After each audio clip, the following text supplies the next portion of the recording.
l'honorable député de la Pointe de l'Île. Merci beaucoup, Monsieur le Président. Et c'est un énorme plaisir pour moi d'entamer aujourd'hui la première heure de la deuxième lecture de mon projet de loi C-584, loi concernant la responsabilité sociale d'entreprises inhérente aux activités des sociétés extractrices canadiennes dans les pays en développement. Donc, aujourd'hui, Monsieur le Président, nous avons une opportunité unique de prendre nos responsabilités en tant qu'individus, mais aussi en tant que pays. Le Canada est dans une situation toute particulière où environ 75% des entreprises extractrices mondiales sont enregistrées ici sous la loi canadienne. C'est une responsabilité d'autant plus importante que de s'assurer que celles-ci respectent les droits internationaux de la personne et les normes environnementales à l'étranger. Monsieur le Président, on ne parle pas de schtroumpf ici, on parle de quelque chose d'extrêmement concret. On parle de personnes qui voient leurs droits être bafoués, leur environnement détruit ou encore être déplacés sans leur consentement, sans même une consultation. Les compagnies elles-mêmes ont compris deux éléments importants. Premièrement, qu'elles ont une responsabilité sociale envers les communautés via les activités auxquelles elles participent. En 2007, des représentants des grandes compagnies minières ont signé les recommandations de la Table ronde nationale sur la responsabilité sociale des entreprises et les industries extractives canadiennes. L'une de ces recommandations était la création d'un ombudsman de la responsabilité sociale des entreprises. Alors, le directeur de l'Association canadienne des prospecteurs et entrepreneurs, le directeur de la responsabilité de l'entreprise et affaires gouvernementales de Talisman Énergie, ainsi que l'actuel président et chef de la direction de l'Association des minières du Canada étaient tous participants et tous signataires de ces recommandations. Le deuxième élément qui rejoint les compagnies extractrices, c'est une question, bien sûr, on le sait, d'image et de crédibilité. Les compagnies comprennent que dans l'ère numérique où l'information est de plus en plus facilement accessible et les gens sont de plus en plus sensibles aux causes sociales, il est donc payant pour les entreprises de faire preuve de transparence, de même que de plus en plus d'investisseurs privés ainsi que des fonds d'investissement regardent la réputation d'une entreprise avant de devenir actionnaire ou d'investir. Malheureusement, la stratégie de responsabilité sociale des entreprises du Canada ne va pas assez loin pour garantir que les entreprises canadiennes implantées dans des pays en développement respectent les normes et les lois applicables en matière de droits de la personne et de respect de l'environnement.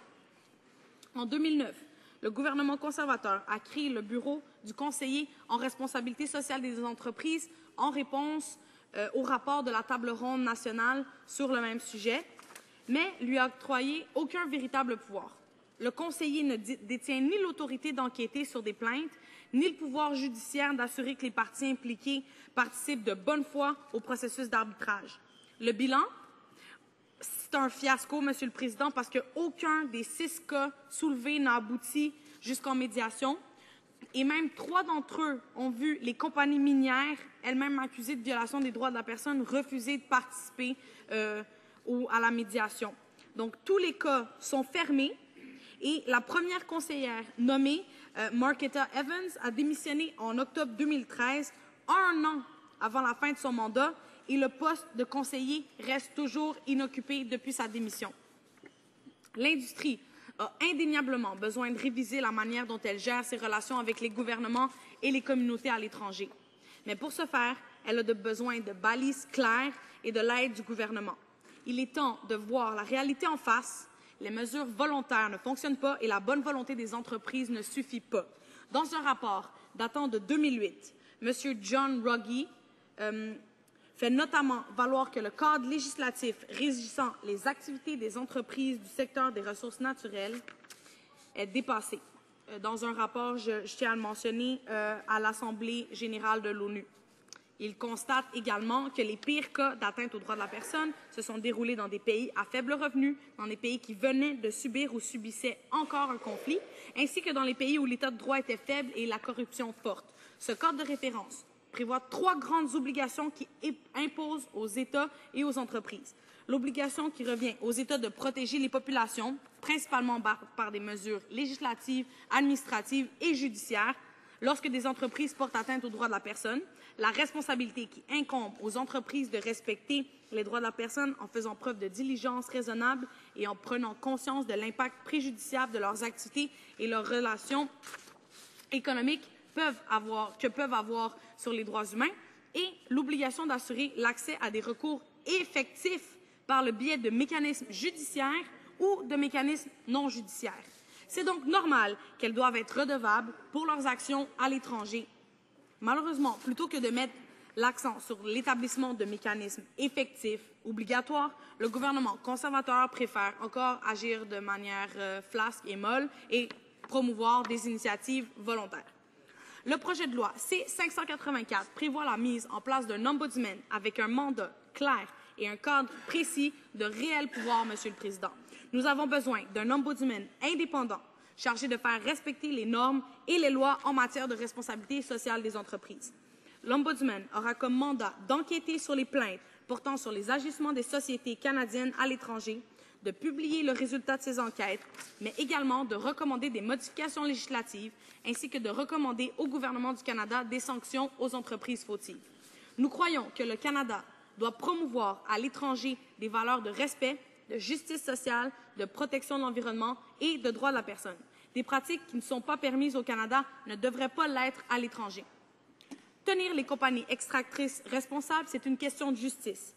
En agissant ainsi, nous donnons une voix à ceux qui n'en ont pas. Ensemble, donnons donc une voix à la justice en créant le poste d'ombudsman. J'aimerais souligner que je suis aujourd'hui la voix de plus de 500 000 personnes qui militent depuis 2006 via Développement et Paix pour la mise en place d'un ombudsman indépendant avec le pouvoir de recevoir des plaintes et d'agir. J'aimerais aussi saluer le travail du Réseau canadien de la reddition de comptes des entreprises, le RCRCE, un important réseau d'ONG environnementales et des droits de la personne, d'organisations confessionnelles, de syndicats de travailleurs et de groupes de recherche et de solidarité à travers le pays qui militent à la création d'un ombudsman depuis plusieurs années. Je crois qu'il y a un message limpide.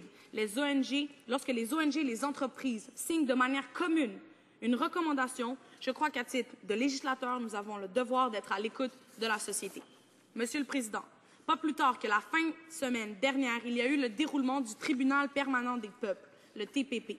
Ce Tribunal des peuples a duré 2 jours et était composé d'un jury de 8 experts internationaux qui ont été appelés à évaluer l'impact des activités minières de Barrick Gold, Gold Corp, Tahoe Resources, Blackfire Exploration, Exelon Resources en Amérique latine. Après avoir entendu de nombreux témoins spécialistes, ils en sont venus à la conclusion que, et je cite, ces minières seraient responsables de plusieurs violations des droits de l'homme et que le gouvernement canadien est en partie responsable pour ne pas les avoir empêchées et même pour avoir facilité ces violations.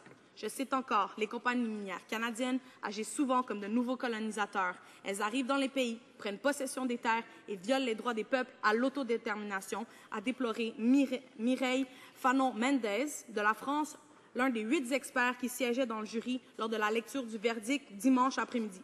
Cette spécialiste française, qui œuvre au Conseil des droits de l'homme à l'ONU, a principalement dénoncé les discriminations causées par les activités de minières canadiennes sur les peuples autochtones et les communautés avoisinantes. Ce tribunal n'a peut-être pas d'autorité juridique, mais elle est certes une autorité morale. C'est maintenant à nous d'agir et de faire passer le projet de loi C-584 afin de s'assurer qu'aucune violation des droits de la personne ne puisse être tolérée à l'étranger par des entreprises canadiennes. Nous ne pouvons pas et nous ne devons pas fermer les yeux quant à la protection des droits de la personne. Il nous faut donc nous assurer que l'exploitation des ressources naturelles dans des pays en développement se fasse de manière responsable. Le gouvernement fait partie de la solution afin de s'assurer que les agissements de ces compagnies extractrices à l'étranger soient en concordance avec les normes et les lois en matière de respect des responsabilités sociales des entreprises canadiennes et internationales. Le Canada a été entaché trop souvent, Monsieur le Président, parce qu'un projet minier avait comme répercussion la dégradation de l'environnement, la montée des tensions sociales ou même des violences. À titre d'exemple, en février 2011, l'ONG Human Rights Watch rapportait que des forces sécuritaires travaillant pour la société canadienne Barrick, une des plus grands producteurs d'or au monde, étaient coupables de viol à la mine de Porgera en Papouasie-Nouvelle-Guinée. En mai, de violentes émeutes ont causé la mort de 5 personnes sur le site même de la mine Barrick North Mara en Tanzanie. tandis que la société pétrolière Talisman de Calgary poursuit son exploration dans les jungles amazoniennes du Pérou, malgré encore toujours l'opposition des aborigènes Achuar de la région.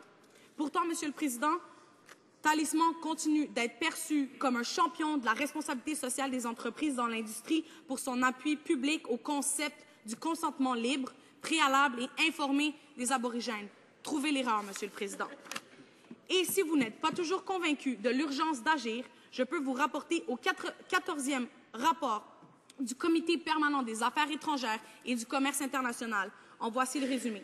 Ces dernières années, le sous-comité des droits de la personne et du développement international a entendu divers témoignages concernant les activités d'entreprises minières et autres sociétés exploitantes de ressources canadiennes dans les pays en développement, dont la Colombie, le Soudan et la République démocratique du Congo. Tout récemment, il a tenu des audiences sur les activités de l'entreprise minière canadienne TVI Pacific Inc. aux Philippines, ainsi que sur la question plus vaste de la responsabilité sociale des entreprises en ce qui concerne les activités des entreprises minières canadiennes dans les pays en développement.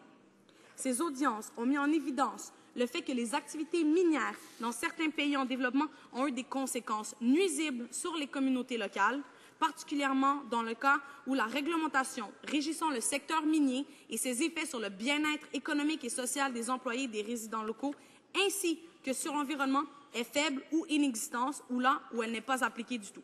S'inquiète de constater que le Canada n'a pas encore adopté de loi pour garantir que les activités des entreprises minières, Monsieur le Président, canadiennes dans les pays en développement respectent les normes sur les droits de la personne, notamment sur les droits des travailleurs et des populations autochtones. Monsieur le Président, j'espère que cet enjeu dépassera la question partisane et que nous conviendrons tous ensemble qu'il est plus que temps d'agir sur les activités répréhensibles de certaines compagnies extractives canadiennes à l'étranger. C-584 est une voie pour la justice et un pilier de plus pour soutenir les droits de la personne à l'étranger. Et j'espère pouvoir avoir l'appui du gouvernement dans la tentative de donner une voix à ceux, malheureusement, qui n'en ont pas. Merci beaucoup, Monsieur le Président.